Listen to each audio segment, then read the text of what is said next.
De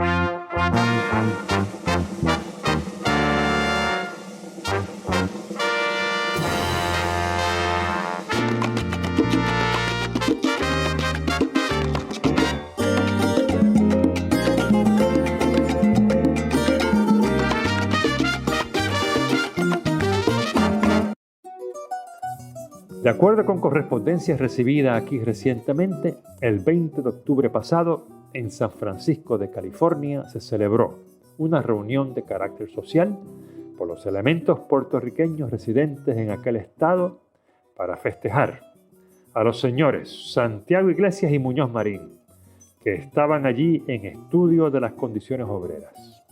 La mayoría de estas familias habían ido originalmente al Hawái, pero más tarde se habían trasladado a San Francisco de California. De acuerdo con las declaraciones del señor Iglesias, los puertorriqueños residentes en San Francisco, unos 1,200, se encuentran en posición económica envidiable en comparación a muchos de nuestros compatriotas que no han salido de nuestra isla. El señor Iglesias considera que el pueblo puertorriqueño puede también ejercitarse en las lides de la emigración con bastante éxito, como lo han comprobado estos puertorriqueños que residen en California. You read about some of the things that occurred in the Puerto Rican community in the 1920s, for example, and there were big demonstrations. It was a smaller community, but there were larger demonstrations. I looked at some of the numbers and I compared them. We can organize today when there's so many more of us than there are. There were also a lot of Puerto Rican institutions, a lot of not only bodegas, but also a lot of businesses that were owned by Puerto Ricans. A donde nosotros vivíamos era un sitio que había muchos diferentes negocios. Okay, habían casas que mataban los pollos, que mataban los puercos, que meat houses, record shops. Bueno, todo eso existía en ese ambiente a donde mi papá tenía su taller de tabaco ahí. Y alrededor de esa área, pues eran afroamericanos. So, yo me mezclé más con los afroamericanos al empezar de mi vida que con cualquier otro hispano. One of the stereotypes about Puerto Ricans coming to Connecticut is that they basically were all very rural and didn't know anything about the United States and didn't speak English.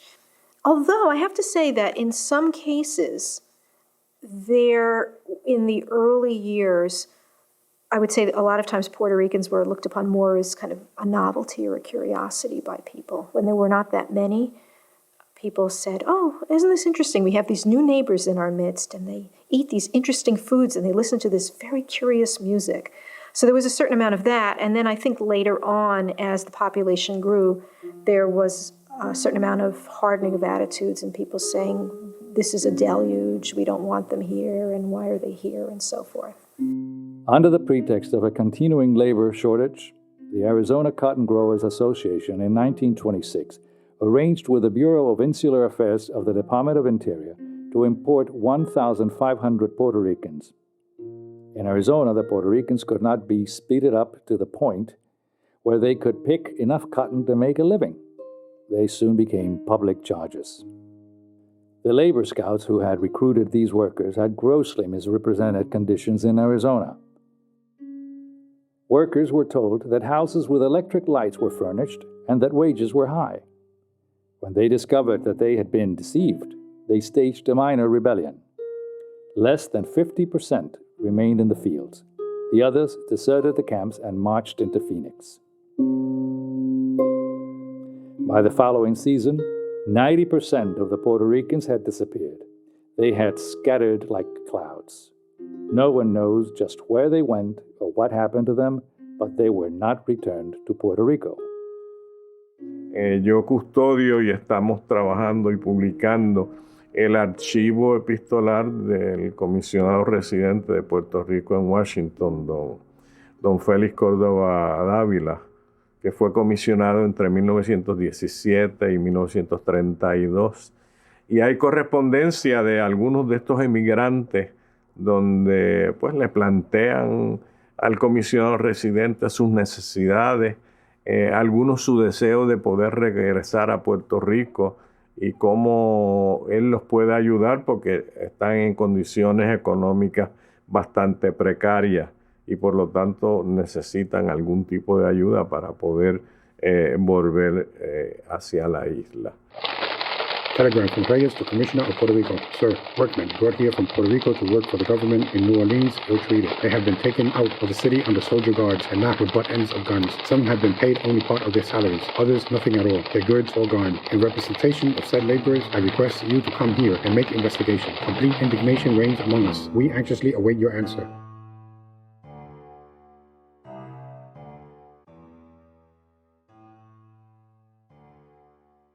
Poco a poco van confrontando los prejuicios raciales y la discriminación étnica que también están recibiendo otros grupos como los chinos en la costa oeste y especialmente los afroamericanos que están llegando a la ciudad de Nueva York. One day, as we were talking along 89th Street, we read a sign that said, "Apartment for let. No Cubans, Puerto Ricans, or dogs allowed." Se puede decir que la experiencia migratoria misma lleva a muchos grupos a crear clubes, a publicar periódicos, a tener sus propias fiestas, sus propios desfiles, como los puertorriqueños van a hacer a lo largo del siglo XX. Y en eso no difieren notablemente de otros grupos. Pero por otra parte, la experiencia específica de los puertorriqueños en Estados Unidos de ser clasificados como un grupo no blanco, y su ambigüedad racial y su diversidad racial dentro del contexto de una sociedad como la estadounidense que establece una clara línea de color entre blancos y negros, fomenta ese tipo de ayuda mutua y de organización comunitaria para combatir precisamente la exclusión social. In 1924, Puerto Ricans took a great interest in political issues in the United States. They were especially active in the presidential campaign. A new force had emerged on the political scene, the Third Party, or Robert M. Lafayette.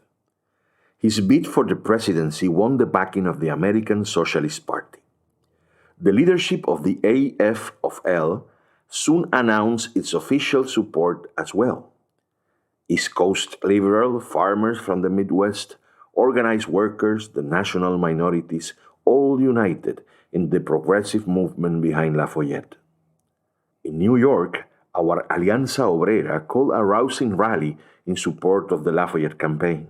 Ya para la década de los 30, dependiendo de quién haga la estimación, algunos estiman que ya había 60,000 puertorriqueños en la ciudad de Nueva York únicamente. At the beginning of 1927, a subcommittee of the Puerto Rican Brotherhood conducted a study of the situation faced by Puerto Ricans living in New York. The population of the Puerto Rican colony now exceeds 100,000. The same study found that there were 15 Puerto Rican organizations in the various neighborhoods. As for voters, it stated that 5,000 had registered, 2,000 of these in the 19th district. Some 400 Puerto Ricans were reported to be employed in federal agencies in New York. A final piece of information was that there were approximately 200 grocery stores and over 125 restaurants owned by Puerto Ricans. I believe that the information contained in the report was fairly accurate, although we remember that around the same time in New York Mission Society estimated that the number of Puerto Ricans living in New York was more like 150,000. The New York Times then published a figure of 200,000. As for registered voters, I believe that reporters' estimate was low. So the one of our battles as people is to explain that we've been in this country actually a long time, and that we're not newcomers, and that we've been negotiating and dealing with the power structure in the United States for a much longer period than most people understand. At around that time, Rafael Hernandez was making the rounds in New York. These were his bohemian days, when he was hard at work. His song Lamento Borincano began to fill the air in El Barrio. We were on the eve of the most serious economic depression ever to hit the United States of America. La expansión económica de Estados Unidos en el 30 se detiene, entra en la Gran Depresión. Y en ese momento, los puertorriqueños que habían salido, muchos desean regresar. Entonces ahí se da un proceso de migración de retorno. Fue también increíble ver cómo vivieron muchos de nuestros compueblanos durante el fuete del desempleo. Primero en la leve crisis económica del 1920 y luego antes y durante la peor depresión industrial y financiera del 1929. Se generalizaron los arrabales paupérrimos en las grandes ciudades. En Brooklyn continuaba uno de estos vecindarios más famosos. Había surgido cerca de Columbia Street en la sección de Red Hook, Hooversville, y famoso por su indigencia horripilante, por su afrenta nacional, ya que existía al margen de la ciudad más opulenta del mundo. Los mismos problemas internos que habían con el monocultivo cañero, pues tenemos una situación de las masas puertorriqueñas que se puede catalogar como deplorable, ¿no? Uno de Dietz, en su historia económica, dice la economía estaba mal, lo que hizo fue que se puso peor, pero no fue no fue similar a Estados Unidos, que hubo un cambio dramático, ¿no? Pero en Puerto Rico definitivamente la década del 30, en términos simbólicos, ¿no? Porque todo esto es una continuidad, termina con una nota de mucha desesperanza, También hay que ver que los partidos políticos, tanto en la década del 20 como en la década del 30, que se conocen como las mogollas, ¿no? Son partidos de entendidos. Son partidos que, en términos de sus planes, se preocupan más por los intereses económicos y por solucionar sus problemas personales que por el bienestar del pueblo, ¿no? It is worth noting that between 1930 and 1931, 25,000 suicides were reported in New York, a figure which included 35 Puerto Ricans. By that time, 15 million workers were unemployed. New York was one of the cities most seriously affected. The winter of 1932 was particularly harsh, and in the middle of February, the whole city was blanketed in snow. Around 12,000 men were hired by City Hall to clean up the streets. Many Puerto Ricans jumped at the opportunity to make some money. And what a sight it was to see them all wrapped up in rags, their necks covered with old newspapers, swinging their shovels and shivering to the bone. Papi después abrió una bodega en Manhattan y una carnicería, y durante la depresión él me cuenta que él regalaba la carne y la leche a la gente que venía porque no quería que la gente se quedara con hambre. Solo estuvo durante todo eso. Fue una paradoja. Aquella vida agudizó los sentidos de nuestros compueblanos y se fundieron allí hombres y mujeres aguerridos en las luchas cívicas. Paradas, manifestaciones, piquetes, hojas sueltas y mítines tuvieron siempre entre aquella multitud el más cálido respaldo. Y mucha de la legislación progresista que hoy disfrutamos emanó de allí. Muchos de nuestros compatriotas se hicieron expertos en las leyes de inquilinato, de sanidad y, sobre todo, la importancia de los derechos civiles. On February 3, 1932, the Democratic Party presidential candidate addressed the nation in the first of what were to become his well-known fireside chats. The working class and the American people in general listened on their radios, were impressed by Franklin Delano Roosevelt's reassuring words. In simple terms, he described what he proposed to do, if elected, to return the country to prosperity. He will launch large-scale public works projects, giving jobs to millions of unemployed people. He will have the government take the initiative in exploiting the vast sources of hydroelectric power. he will bring together the best brains of the country had to offer. That speech, and the many that followed, spread a spirit of optimism across the United States. En 1934, el comisionado residente de Puerto Rico en el Congreso, Santiago Iglesias Pantín, radicó en la Cámara de Representantes un proyecto cuyo fin era la concesión de la estadidad a Puerto Rico. El Comité de Territorios de la Cámara encargado del tema no celebra vistas sobre el mismo y muere el proyecto. En 1935, el comisionado radica un segundo proyecto con el mismo fin, y aunque se celebran vistas públicas, corre la misma suerte del primero. Pero también se da en Puerto Rico un clima de gran confrontación con la policía.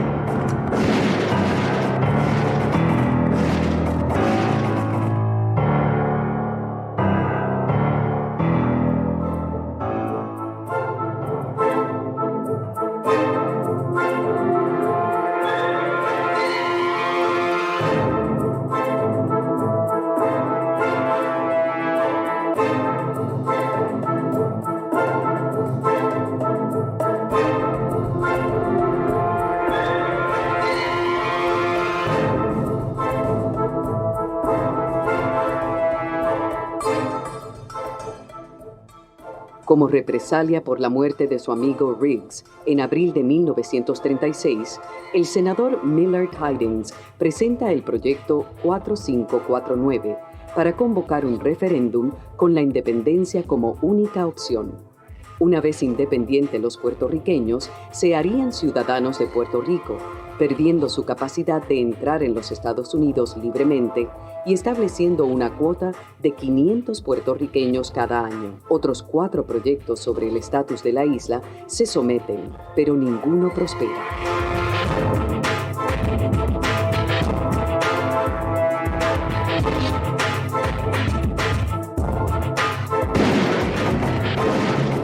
Mr. Speaker, a 7-year-old girl, Georgina Maldonado, while running to a nearby church, was shot through the back.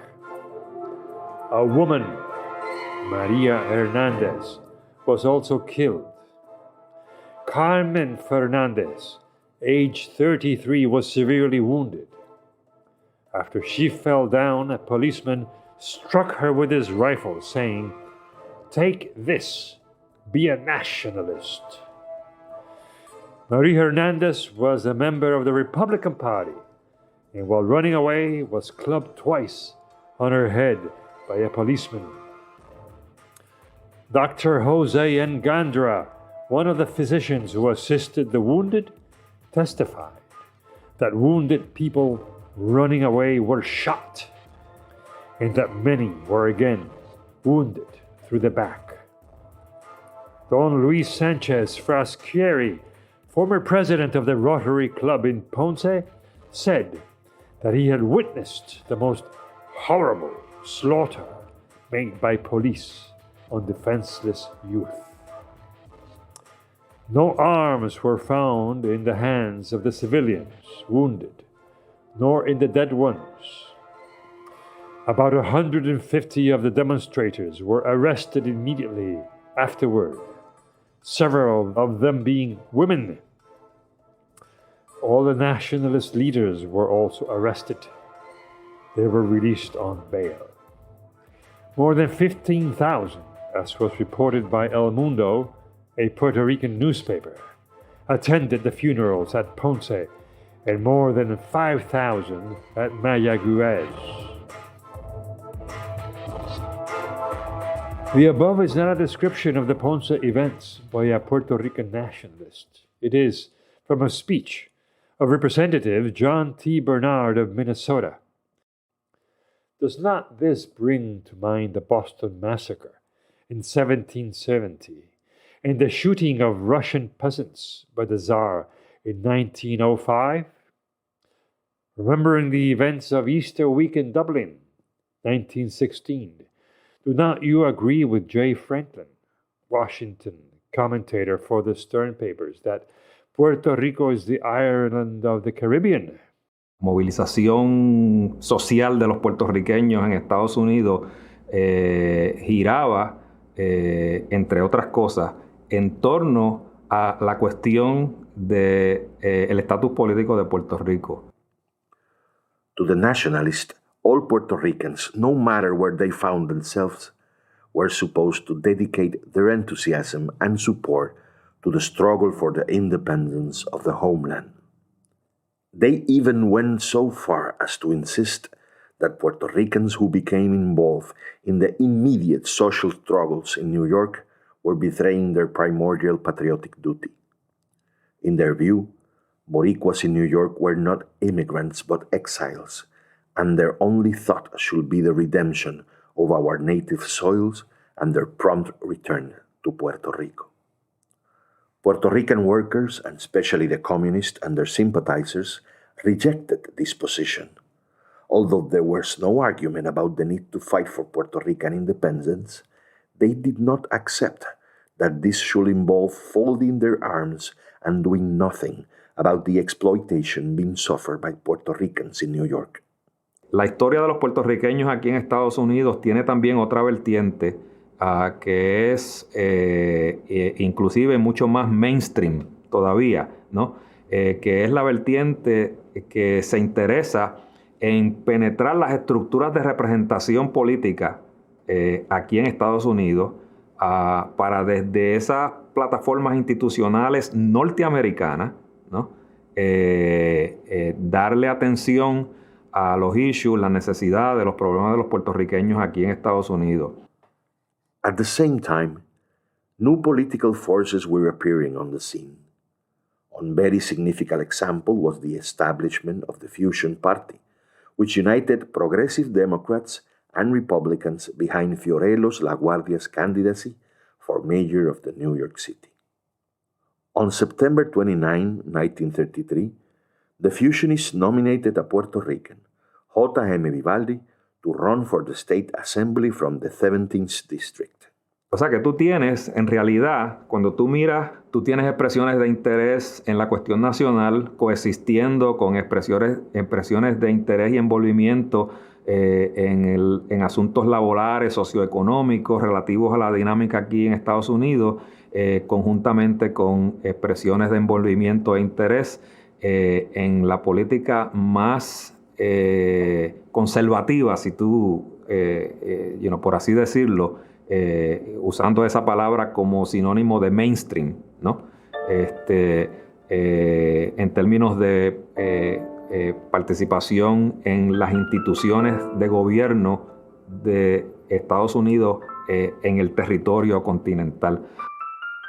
Tan temprano como en 1927, Fiorello LaGuardia, representante de East Harlem desde 1923 al 1933 y subsecuentemente alcalde de la ciudad de Nueva York, había coqueteado con el potencial del voto de los puertorriqueños.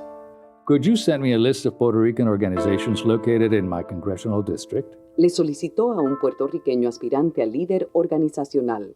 I would like to hear your plans as to the best way of getting Puerto Ricans interested. Do you know if they are interested in any particular legislation in Congress? Sin embargo, siempre los investigadores asumieron que pocos puertorriqueños respondieron a estas aperturas y que no fue hasta mediados de los años 30 que políticos hispanos y no hispanos emergieron capturando la imaginación del votante inmigrante.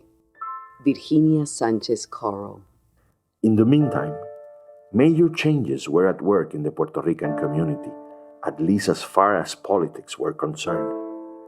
In the elections of 1934, a new man of Italian background, a young lawyer named Vito Marco Antonio, defeated J.J. Danceta, who has snatched the congressional seat from Fiorello LaGuardia. As he was now in the City Hall, LaGuardia's former post in Washington, which included representation of El Barrio, was filled by Marco Antonio. It is not exaggeration to say, with that event, a new age began for the Puerto Rican community in New York. En esta época, aunque los puertorriqueños comienzan a insertarse en esas luchas que tú mencionas, políticamente estaban muy marginados, ¿verdad? Y es Marco Antonio que era el congresista por el barrio, ¿verdad? Que estaba ya habitado por puertorriqueños, quien va a tomar va a jugar un papel muy importante en convertirse en representante de los puertorriqueños acá. Marco Antonio siempre fue el propulsor de la independencia. Vito Marco Antonio was defeated in his second electoral campaign. His congressional seat was taken by J.J. Lanceta, and the reasons were clear. Marco Antonio was running on the slate of the Republican Party, which in New York had been the bulwark of the struggle against the corruption of Tammany Hall and the Democratic Party machine. The 1936 elections meant the deification of Franklin D. Roosevelt and the New Deal, and his landslide victory carried nearly all of the candidates in his party with him, including Lanceta in New York. But his defeat by no means weakened Vito Marco Antonio's commitment to the struggle. He went on to affiliate with the newly constituted American Labor Party. Despite opposition from the party's leadership, he gained the nomination and appeared on the ballot as a candidate of both parties. In that way, he won back his seat in the 1938 congressional elections. The Partido Nacionalista had come under the leadership of Pedro Albizu Campos, who set forth a policy of open combat against the colonial regime. The confrontation was not long in coming and culminated in the trial of the Partido Nacionalista leadership in the federal court in San Juan. On July 31, 1936, Pedro Albizu Campos, Juan Antonio Correger, Erasmo Velázquez, Clemente Soto Vélez, Juan Gallardo Santiago, Julio H. Velázquez, and Luis F. Velázquez were sentenced to between 6 and 10 years in prison. When the Puerto Rican community in New York heard about the conviction, it was up in arms. Protest rallies sprang up in every neighborhood. Almost every group joined the struggle in support of the political prisoners. La Junta Nacionalista in New York received a flood of solidarity statements. A major rally was held on 113th Street between Madison and 5th, with Vito Marco Antonio as the featured speaker. Hay que tener en cuenta que en la década de los 20 y los 30, en la década de los 40 y 50, donde están insertándose esa serie de migraciones en los Estados Unidos, todavía nos ven como migrantes, ¿no? Y en muchas ocasiones los puertorriqueños actúan como migrantes. Eso es, mantenían un vínculo con la sociedad de origen, con el estado de origen, con la nación de origen, en términos políticos, culturales, económicos. Y en muchas ocasiones esa dinámica era un obstáculo mayor a su incorporación política, aún siendo ciudadano. I'm looking ahead for my people in Puerto Rico also, and that is what every one of us should have in mind. The only way for our island to get political recognition is through the Puerto Ricans here in New York and in other states of the Union. Someday the Puerto Ricans in New York and in many other states of the United States will, by their political power, get what our brothers on the island will never get.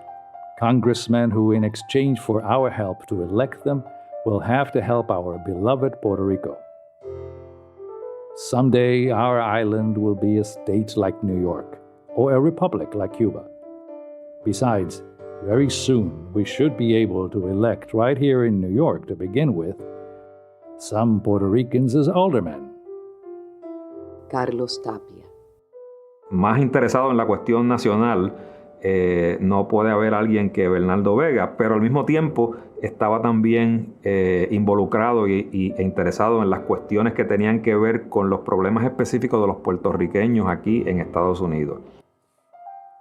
As president of the Liga Puertorriqueña and chairman of the Club Hostos, I continue to press for the unionization of Puerto Rican workers. But despite interest on the part of the workers themselves, the leading officials of the AFL unions proved indifferent, if not actually hostile.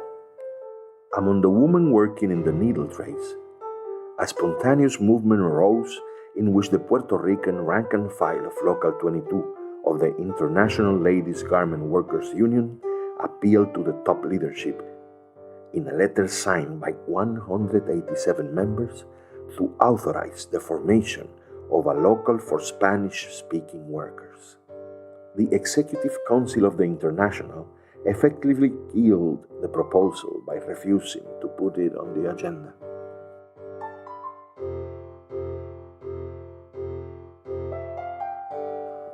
In 1937, Garcia Rivera, who had joined the Republican Party, launched his candidacy for the New York State Assembly as its Harlem representative with support of a coalition of independent Democrats, leftists, fusionists, labor unions, and Republicans. Among those who supported his nomination were New York City mayors Fiorello LaGuardia. The first Puerto Rican who got elected to public office, Oscar Garcia Rivera, lasted a very short time because he ran as a Republican, because most Puerto Ricans back then ran as Republicans, but then they thought he was too radical. They said he was a communist. In the New York Times, they said, well, we got rid of him because he's too much of a communist. Votaron. Pero el caso de Marco Antonio es también interesante porque por su ideología radical decide convertirse en representante de los puertorriqueños de la isla también, en un momento donde las fuerzas más conservadoras de la coalición, el gobernador Winship, etcétera, etcétera, no promovían los mejores intereses de la isla en Washington específicamente. Así que Marco Antonio juega un papel muy interesante porque es ese vínculo político entre la comunidad puertorriqueña de Nueva York y los puertorriqueños en Puerto Rico, ¿verdad? Marco Antonio fue al final de los 30, a principios de los 40, propulsor de muchas de las ideas del Partido Popular Democrático. Claro, después del 45 esa generación se va a dañar, ¿no? Se va a trastocar. Para los boricuas que están ausentes, es para ustedes esta canción, porque no hay duda que ustedes quieren a su borinquen de corazón. Si un jibarito en su lista triunfa, ustedes saben darle valor, lo quieren todos, lo felicitan y lo bendicen con su calor. Boricua de la banda ya, eso sí que son borinqueños. Boricua de la banda acá, que son de veras puertorriqueños. Boricua de